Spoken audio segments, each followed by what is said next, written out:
You know and love this fragrance, but do you know how it's made? Let's talk about it.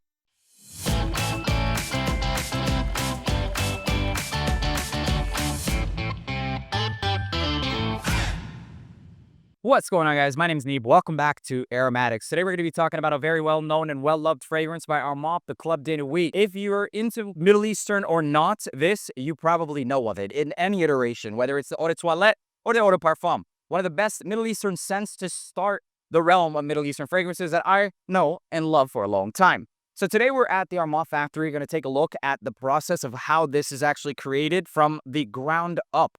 And as you guys can see, there are a lot of people that are going through just this packaging of this one fragrance, and I'll be able to show you all of that here today.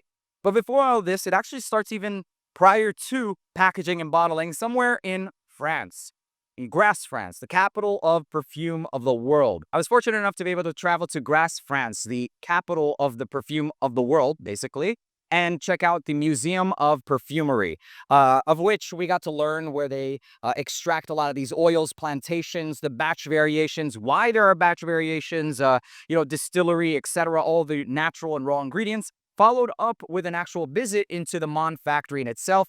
And Mon is known to create a lot of niche and designer fragrances that we all know and love and pick up at Macy's and Dillard's, designers and niche companies. So here we are today, fast forward after that wonderful experience of getting to see these natural raw ingredients in its first form to where it's finally produced and packaged into a final product that we can consume, basically. Don't drink it, but we can consume by wearing. Now, I don't know about you guys, but for me personally, I've always felt like these were just put by some imaginary machines that they just end up at your door when you spend too much money that you probably don't have. But in reality, no, it starts literally from plantations to the freaking bottle. And I know a lot of people have a stigma of, oh, affordable, there's no way it's natural. No, bro, we were there. And if you want to, you can go back and check some of those videos where you can see the iris concrete. You can see the tonka bean solutions and absolutes that I got to smell and then in turn learn to smell it in their fragrances, which is crazy. It's actually mind-blowing to smell that tonka bean. When you walk into the room, it's so fragrant. And then when you spray one of their fragrances and literally smell the exact same thing. And that's the beauty of perfumery in getting to experience, scent memories, scent experiences, not only in something like that, but also, rather than it being the Mon factory, it could have been maybe something my mom was baking. And that's why perfumery is so beautiful in its connection, especially when it's high quality. And the only reason I'm here today is to share with you guys the high quality from the start all the way to finally being able to show you the finish. So we prefaced with the Mon trip. Let's go ahead and take a look at how this is actually produced. So step one, as you guys can see, the bottles are being taken out of a box and placed onto this rotary, which fills each fragrance with the, capacity or whatever, 70 ml or 100 ml that it may be. So there's a juice being entered into the fragrance bottle itself. It's a mixture of oils and alcohol formed into an extract concentration of which might be 30 to 34%. Followed up with placing the atomizer onto the actual bottle itself.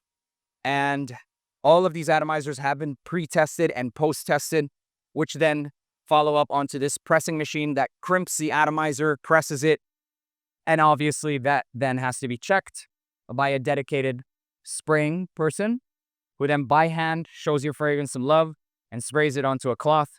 And God knows that that piece of cloth right there, and it's rumored to be that that cloth is going to be there Yom al-Qiyamah, Yom al-Jannah, inshallah.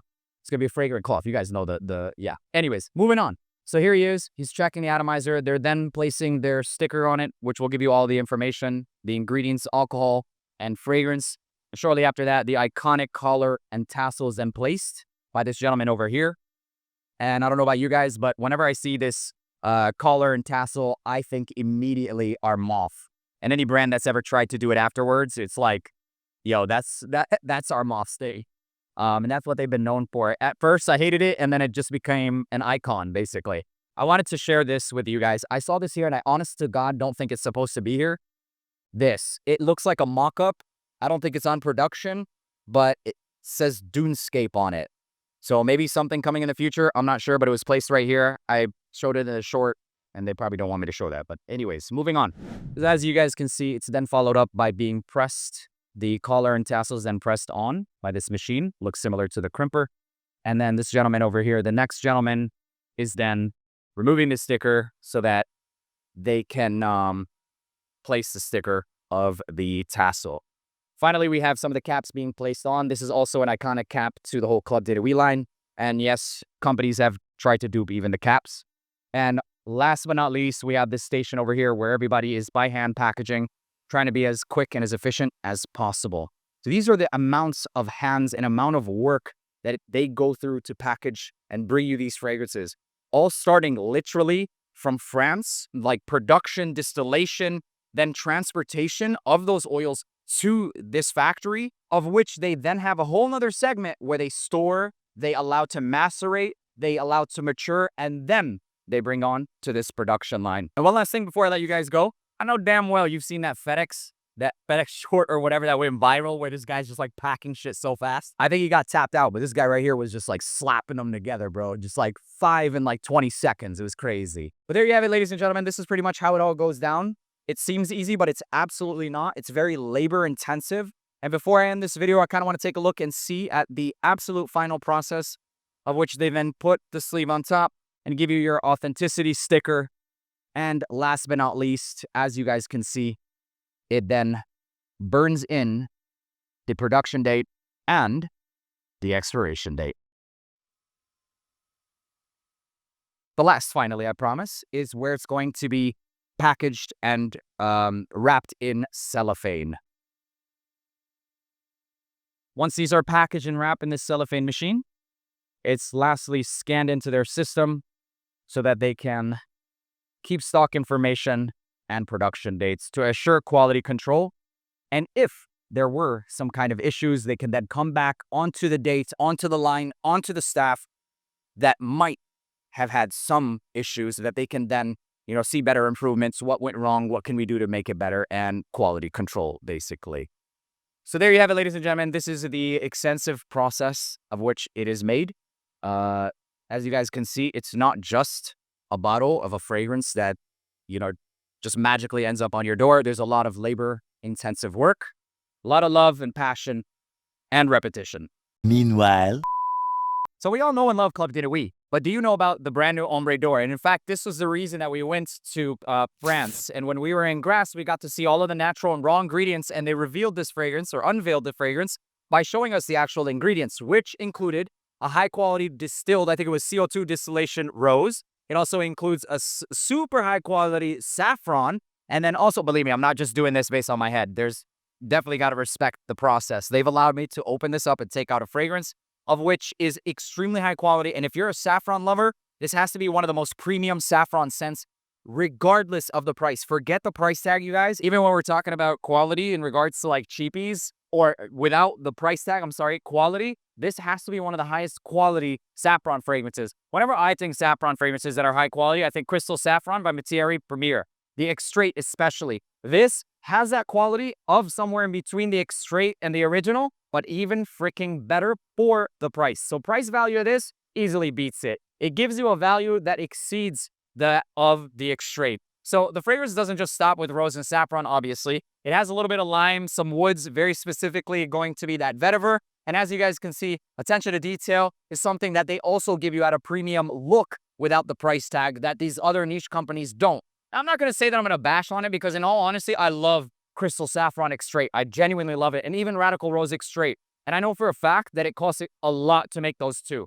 But rather what I'm trying to say here, or leveraging that, is because of the fact to give you an idea of the caliber of quality that this one has. So as you guys can see, our MOP logo is all over it. You've got this felt-lined box as well if you're one or stickler for presentation. This in itself is not cardboard. It feels like it's lined with some kind of shiny and like a vinyl style material. And then also the bottle in itself, as you guys can see, is it looks like a lined on the inside style of design. There's like a little film on the outside and the inside was actually painted on, and you can see that design, which is not easy in itself. So they have to actually paint the inside and then, so on and so forth. The cap is also magnetic, another attention to detail, and you'll have the Armaf logo there with Ombre d'Or on the side as well. Concentration of this is Eau de Parfum, and the atomizer check looks like so.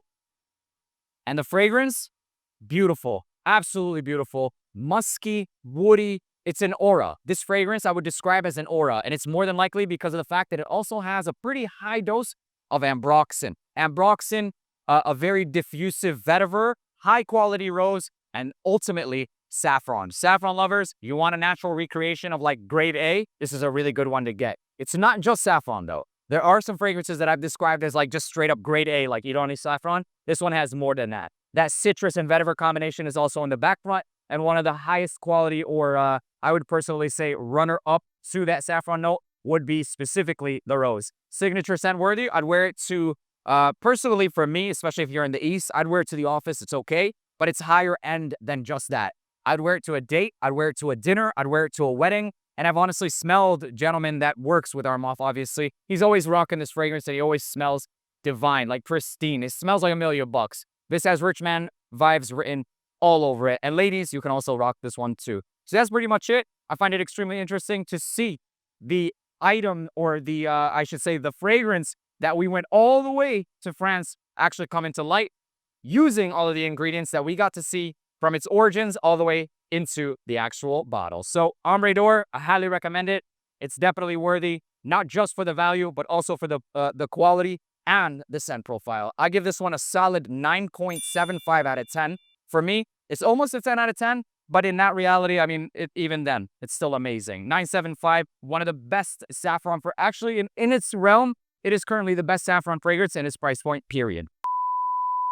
Oh, hey, I didn't see you there. Today, we got Ombre d'Or on the line. This is a fragrance that we traveled all the way to Paris for. Actually, no, France. We went to Grasse. Sorry, my ignorance.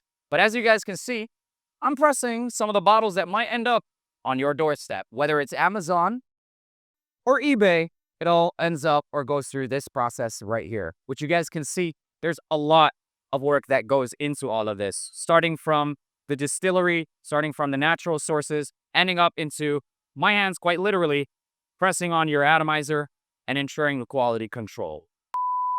There you have it, ladies and gentlemen. This was a wonderful tour from the wonderful family of Armaf, all very enthusiastic faces. But before I let you go, make sure to leave a like, and then also, that's great. And make sure to comment and comment. That was a W right there. Thank you guys so much for watching. Love you from the bottom of my heart, and peace.